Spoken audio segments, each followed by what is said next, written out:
سمجھ رہے ہیں؟ وہ واقعی میں بھی مانتا ہوں اسماعیل ابن عیاش کی وجہ سے وہ کیا ہے؟ ضعیف ہے، لیکن جمہور امت کا استدلال اس حدیث پر موقوف نہیں ہے۔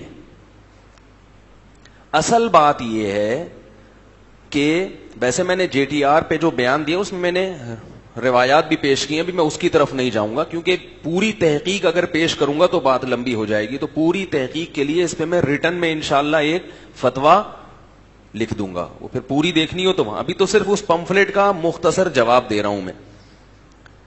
دوسری دلیل جو یہ دی جاتی ہے کہ لا یمسہ الا المطہرون، کہ پاکیزہ لوگ ہی اسے چھو سکتے ہیں، قرآن میں آتا ہے نا سورہ واقعہ میں، تو انہوں نے یہ لکھا ہے کہ مطہرون کی تفسیر میں کیا ہے؟ اختلاف ہے، اور اس پر کوئی حدیث موجود نہیں ہے کہ مطہر سے مراد وہ شخص ہے جو باوضو ہو یا حالت جنابت یا حالت حیض سے پاک ہو، اس پر کوئی دلیل نہیں ہے۔ تو یاد رکھو دلیل کا مطالبہ اس سے کیا جاتا ہے جو ظاہر کے خلاف بات کرے۔ ہونا یہ چاہیے کہ قرآن میں آ گیا کہ پاکیزہ حالت میں اسے چھو سکتے ہو، پاکیزہ اس کو چھو سکتے ہیں، تو طہارت کا جو لفظ ہے نا طہارت، یہ ہے مجمل، اس میں اللہ نے ڈیفائن نہیں کیا کہ طہارت سے کیا مراد ہے، اور عربی زبان کا یعنی مطلق ہے، اس میں کوئی قید نہیں لگی ہوئی، اور عربی کا قاعدہ ہے کہ مطلق سے مراد فرد کامل ہوتا ہے، فرد ناقص گاڑی زبان ہے تو مثال سے سمجھاؤں گا تو سمجھ میں آ جائے گا، ٹھیک ہے؟ مثلا میں نے آپ سے، بھائی بور ہو رہے ہو تو معذرت یار، پھر چلتے ہیں، آ رہے ہیں ابھی آگے، ابھی بات چل پڑی تو نمٹانا ہے نا اس کو۔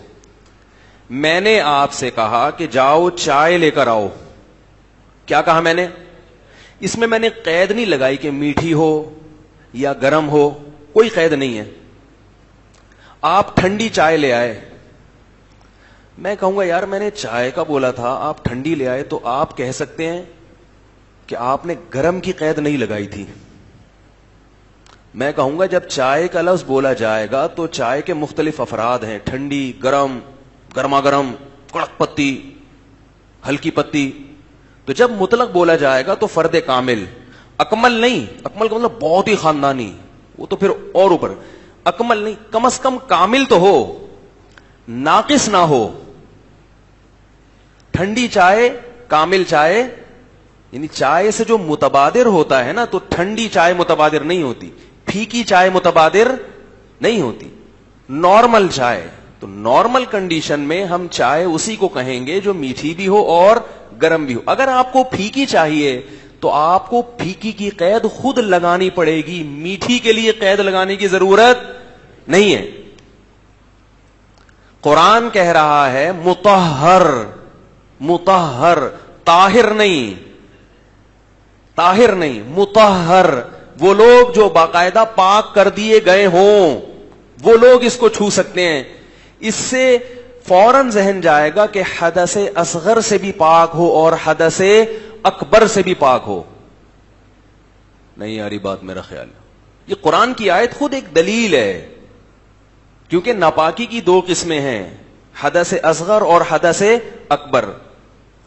جب کسی کے جسم سے ہوا وغیرہ خارج ہوتی ہے تو وہ پاک نہیں ہوتا، حدث اصغر لاحق ہو جاتا ہے، اس وضو کرے گا تو طہارت حاصل ہوگی۔ تبھی طہارت کے بغیر اللہ نماز قبول نہیں کرتے۔ تو کیا مطلب بغیر وضو کے نماز قبول نہیں کرتے؟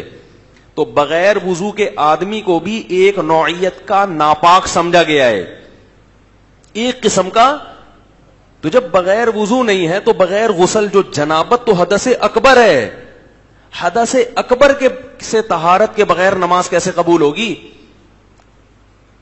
تو عجیب بات ہے کہ وہ طہارت جس کو زائل کرنے کے لیے وضو کافی ہے، اس کے بارے میں تو اللہ فرما رہے ہیں کہ اس کے بغیر قرآن کو ہاتھ نہیں لگا سکتے، تو وہ ناپاکی جس کو زائل کرنے کے لیے غسل کی ضرورت ہے، اس ناپاکی میں عورت قرآن کو کیسے ہاتھ لگا سکتی ہے؟ نہیں یاری میرا خیال ہے۔ اب جو یہ کہتے ہیں کہ حدیث میں کہیں بھی نہیں ہے کہ حیض میں عورت قرآن کو ہاتھ نہیں لگا سکتی، ہم کہیں گے آپ کا مطالبہ غلط ہے۔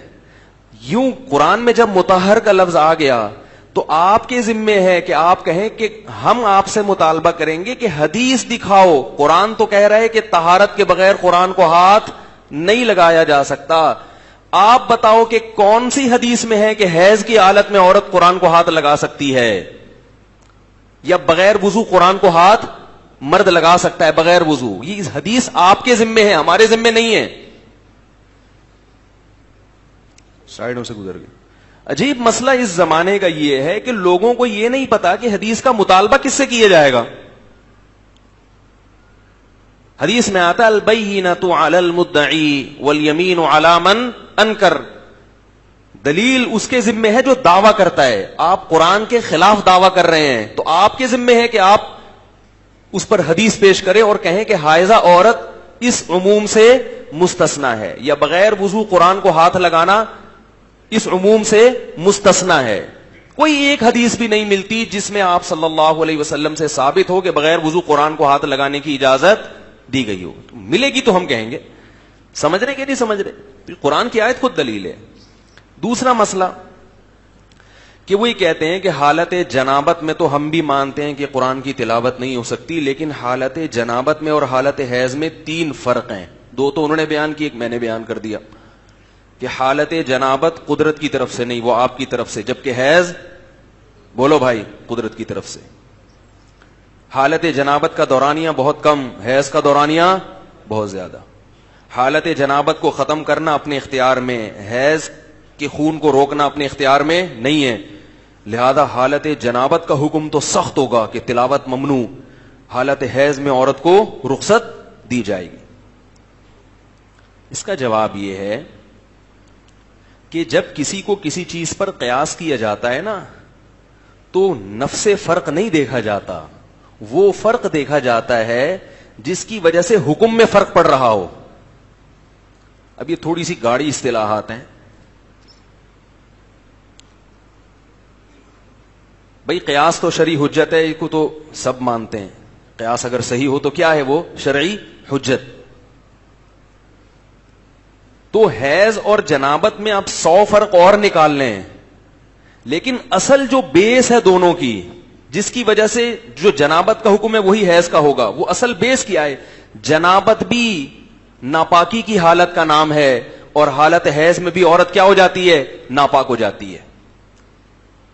جب ناپاکی دونوں میں ہے تو ایسی صورت میں جیسے حالت جنابت میں قرآن کی تلاوت کرنے کو بے ادبی سمجھا گیا ہے, تو حالت حیض میں بھی قرآن کی تلاوت کرنا یہ قرآن کے ادب کے خلاف ہے. قدر مشترک جو چیز ہے نا وہ ناپاکی ہے. باقی یہ جو 3 فرق آپ نے بیان کیے, شریعت نے ان تینوں فروقوں کو کالعدم قرار دیا ہے. شریعت اس کو نہیں مانتی. آپ چاہے اس پہ 6000 فرق بیان, کیسے نہیں مانتی؟ جیسے حالت حیض میں نماز پڑھنے پر حالت جنابت میں نماز پڑھنے پر پابندی لگا دی, حالت حیض میں بھی شریعت نے نماز پڑھنے پر پابندی لگا دی. حالانکہ نماز کا حکم تلاوت کی نسبت کئی گنا زیادہ اہم ہے. نہیں آ رہی بات؟ نماز اسلام کا رکن ہے, نفلی تلاوت کرنا آپشنل ہے, کریں ٹھیک ہے, نہیں کریں کوئی گناہ نہیں ہے.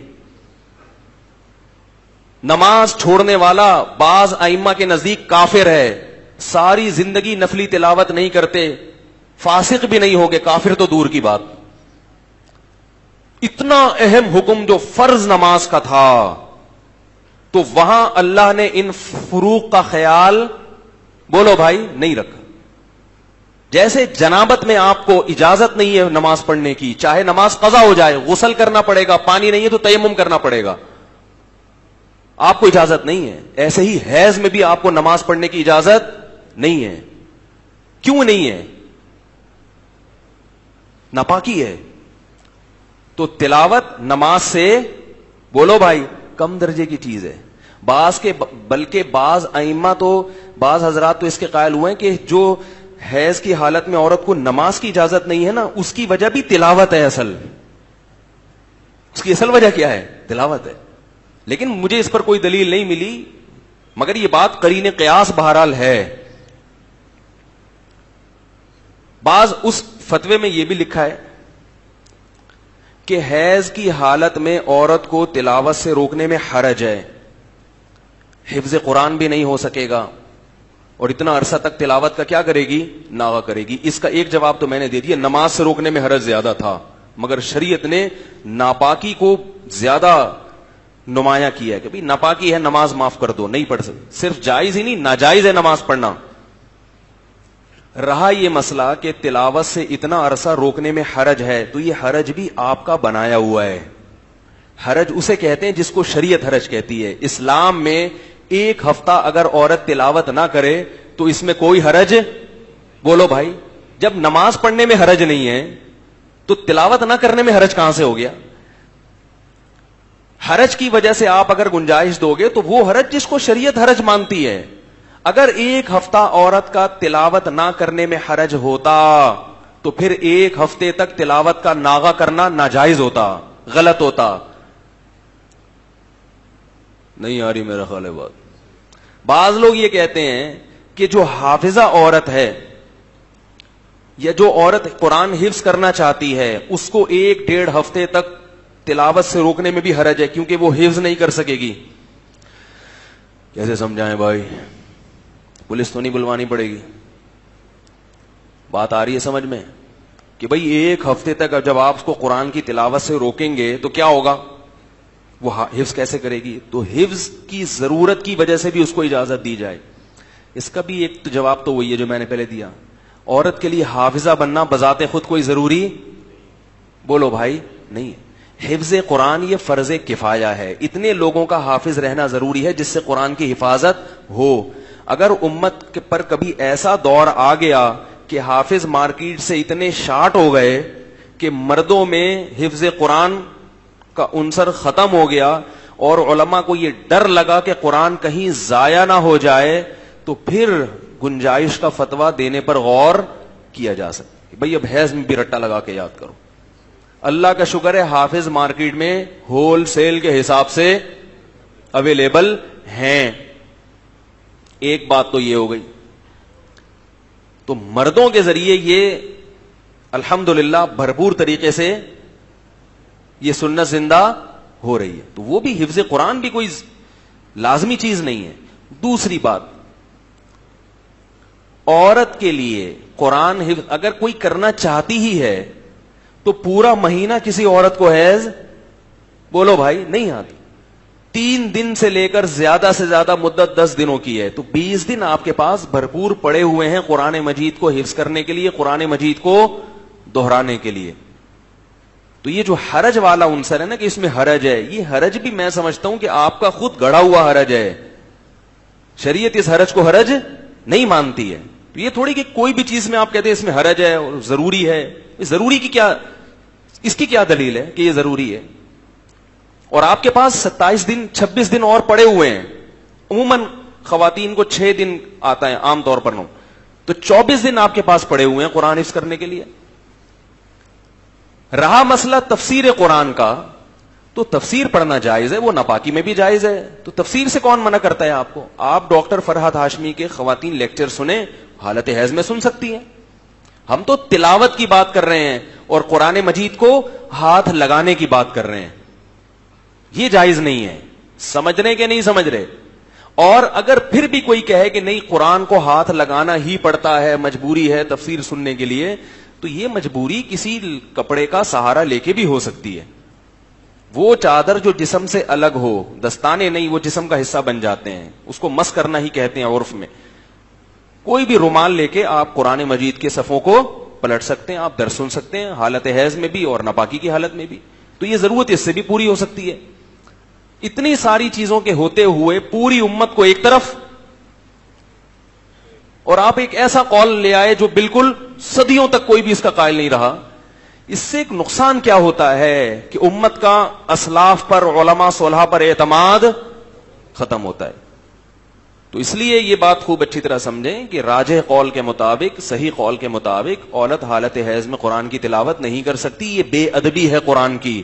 قرآن کا ادب پہلے ہے تلاوت, اور قرآن کی تعلیم اس پر موقوف بھی نہیں ہے کہ اسی پر موقوف ہو کہ اس کے بغیر قرآن سمجھ میں نہ. تو مطالعہ کیا جا سکتا ہے. حالت حیض میں عورت کپڑے سے قرآن کھولے اور تفسیر کا جتنا چاہے مطالعہ کرے, کوئی حرج نہیں ہے. بلکہ آیتوں کو بھی دیکھ سکتی ہے, پڑھ نہیں, زبان سے نہیں پڑھ سکتی. تو اسٹڈی پر تھوڑی ہم پابندی لگا رہے ہیں. اس لیے یہ جو یاد رکھیں کہ یہ جو اب چھوڑیں, پھر بہت لمبی بات ہو جائے گی, کافی ہے میرا خیال ہے. پھر بھی اگر کسی کو سمجھ میں نہ آئے تو دوبارہ پوچھ لیں, دوبارہ بتا دوں گا. تو بات میں یہ لے کے چلا تھا